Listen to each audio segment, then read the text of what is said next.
নমস্কাৰ ছাত্ৰ ছাত্ৰীসকল 5 মিনিটৰ 5টা MCQ তৃতীয়টো সিৰিজলৈ প্ৰত্যেককে স্বাগতম জনাইছো মই ধৃতিস্মিতা মেম আৰু আজি আমি আলোচনা কৰিম অধ্যায় 9 অৰ্থাৎ বংশগতি আৰু ক্ৰমবিকাশ গতিকে দেৰি নকৰি আমি চাওচোন আজিৰ 5টা প্ৰশ্ন প্ৰথম প্ৰশ্নটো দিয়া আছে সমহংস্থ অংগৰ উদাহৰণবোৰ হ'ল যেটো আহিছে তোমালোকৰ 2025 বৰ্ষত এই প্ৰশ্নটো 2025 বৰ্ষত আহিছে তো ইয়াতে এইটো অপচন কিটা চোৱাৰ আগতে আমি জানিব লাগিব সমহংস্থ অংগ কি হয় তো সমহংস্থ অংগ সেইবিলাক যিবিলাকৰ কি হয় গঠন একে কিন্তু কাৰ্য বেলেগ বেলেগ গঠন একে কিন্তু কাৰ্য বেলেগ বেলেগ অৰ্থাৎ ইয়াতে দিয়া তিনিওটা অপচন যদি চোৱা ইয়াতে আলু আৰু ঘাঁহৰ শিপা আমাৰ বাহু আৰু কুকুৰৰ আগঠেং মানুহৰ দাঁত আৰু হাতীৰ দাঁত এই গোটেই কেইবিধৰ কি হয় গঠন একে হয় কিন্তু কাৰ্য বেলেগ বেলেগ তো গতিকে ইয়াৰ শুদ্ধ উত্তৰ হ'ব অপচন ডি ওপৰৰ আটাইকেইটা দ্বিতীয় প্ৰশ্নটো চোৱা দ্বিতীয় প্ৰশ্নটো দিছে ভিন্ন অংগ বিশিষ্ট বহু জীৱই সিহঁতৰ দেশৰ কোনো অংগৰ পৰাই নতুন এটা প্ৰজন্মৰ জীৱ উৎপত্তি কৰি ল'ব পৰা প্ৰক্ৰিয়াটো কি বোলে যেটো আহিছে 2023 বৰ্ষত তো চোৱা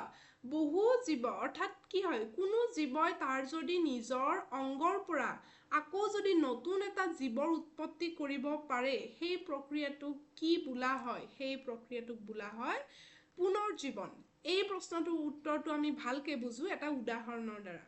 উদাহৰণটো আমি যদি চাও এইটো এটা প্লেনেৰিয়াৰ উদাহৰণ তো প্লেনেৰিয়াটো এটা এনেকুৱা জীৱ প্লেনেৰিয়াক যদি তুমি তিনিটা ভাগত ভাগ কৰা অকল তিনিটা বুলি নহয় যিমানটা ভাগত ভাগ কৰা প্ৰতিটো ভাগৰ পৰা চোৱা প্ৰতিটো ভাগৰ পৰা এটা এটা নতুন প্লেনেৰিয়াৰ জন্ম হৈছে হয়নে তো গতিকে এইটো কি হয় এইটো এটা পুনৰ্জীৱনৰ উদাহৰণ তৃতীয় প্ৰশ্নটো চোৱা তৃতীয় প্ৰশ্নটো দিয়া আছে তলত দিয়া সমবৃত্তিক অংগ বাছি উলিওৱা তো ইয়াতে এইবাৰ আমি জানিব লাগিব সমবৃত্তিক অংগ কি হয় ওপৰত সমহংস্থ অংগৰ বিপৰীতটোৱে হৈছে সমবৃত্তিক অংগ তো সমবৃত্তিক অংগক ইংলিছত কোৱা হয় এনালগাছ অৰ্গেন তো এইবিলাকত কি হয় যে এইবিলাকত কি হয় গঠন বেলেগ বেলেগ কিন্তু কাৰ্য একে কাৰ্য একে কিন্তু গঠন বেলেগ বেলেগ এনেকুৱা ধৰণৰ অংগবিলাকক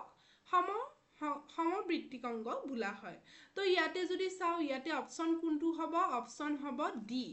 অপচন ডি ইয়াতে কৈছে চৰাইৰ পাখি আৰু ভেকুলীৰ আগঠেং ইয়াতে যদি চাও যে চৰাইৰ পাখি আৰু ভেকুলীৰ আগঠেং দুইটা বস্তু কিহত ব্যৱহাৰ কৰা হয় গতি কৰিবলৈ দুইটা বস্তু ব্যৱহাৰ কৰা হয় গতিকে কাৰ্য একে কিন্তু ইহত কি হয় গঠন অৰ্থাৎ দেখাত কি হয় বেলেগ বেলেগ হয় চতুৰ্থ নম্বৰ প্ৰশ্নটোলৈ চোৱা চতুৰ্থ নম্বৰ প্ৰশ্নটো দিছে যে তলৰ কোনযোৰ ক্ৰমোজম মানুহৰ সন্তানৰ ক্ষেত্ৰত পুৰুষ লিংগ নিৰ্ধাৰণ কৰিব XX, XY, XO, YO তো এইখিনি জানিবৰ হলে আমি তলত এটা ছবিৰে ধুনীয়াকে বুজি লওঁ ইয়াতে যদি চাও আমাৰ পুৰুষৰ ক্ষেত্ৰত কি ক্ৰমোজম থাকে আমাৰ সাধাৰণতে কিমানযোৰ ক্ৰমোজম থাকে আমাৰ কিমানযোৰ 23যোৰ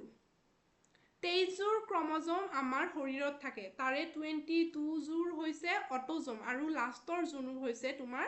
সেক্স ক্ৰমোজম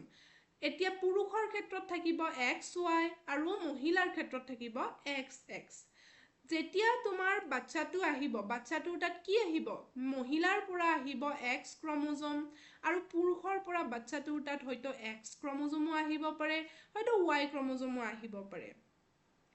মহিলাৰ পৰা সদায় X ক্ৰমোজম আহিব আৰু যদি মহিলাৰ পৰা আহিলে X ক্ৰমোজম আৰু পুৰুষৰ পৰা যদি আহিলে Y ক্ৰমোজম তেনেহলে বাচ্চাটো হ'ব লৰা আৰু যদি মহিলাৰ পৰা আহে X ক্ৰমোজম আৰু পুৰুষৰ পৰাও যদি X ক্ৰমোজম আহে তেতিয়া বাচ্চাটো হ'ব ছোৱালী তো গতিকে এতিয়া ওপৰৰ অপচনটো চোৱা কোনটো অপচন হ'ব যে XY এই ক্ৰমোজমটো থাকিলে লৰা নিৰ্ধাৰণ কৰে ঠিক আছে ইয়াৰ শুদ্ধ উত্তৰ হ'ব অপচন বি এতিয়া আমি 5 নম্বৰ প্ৰশ্নটোলৈ চাও 5 নম্বৰ প্ৰশ্নটো দিয়া আছে যে যদি জিনীয় গাঁথনি ওখ অৰ্থাৎ TT কেপিটেল TT আৰু চাপৰ স্মল TT যুক্ত গছৰ মাজত সংকৰণ ঘটোৱা হয় পিছৰটো অপত্য অনুত আমি কেনে ধৰণৰ গছ পাম অৰ্থাৎ ইয়াতে দিয়া আছে যে যদি কেপিটেল T আৰু কেপিটেল T আৰু স্মল টিৰ মাজত সংকৰণ ঘটোৱা হয় তেনেহ'লে F1 জেনেৰেশ্যন বা অপত্য অণুত আমি কি পাম এইটো তোমালোকৰ কিতাপত ধুনীয়াকৈ দিয়া আছে এইটোত যদি চোৱা ইয়াতে চোৱা এয়া এডাল এইজোপা ওখ অৰ্থাৎ পিয়ৰ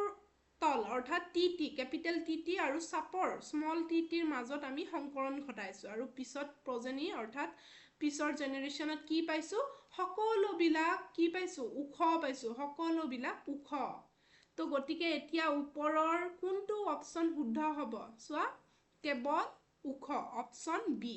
শুদ্ধ উত্তৰ অপশ্যন বি তো আজিৰ ভিডিঅ'টো ইয়াতে সামৰণি মাৰিছোঁ আৰু এনেকুৱা নেক্সট ভিডিঅ'ত আমি আকৌ লগ পাম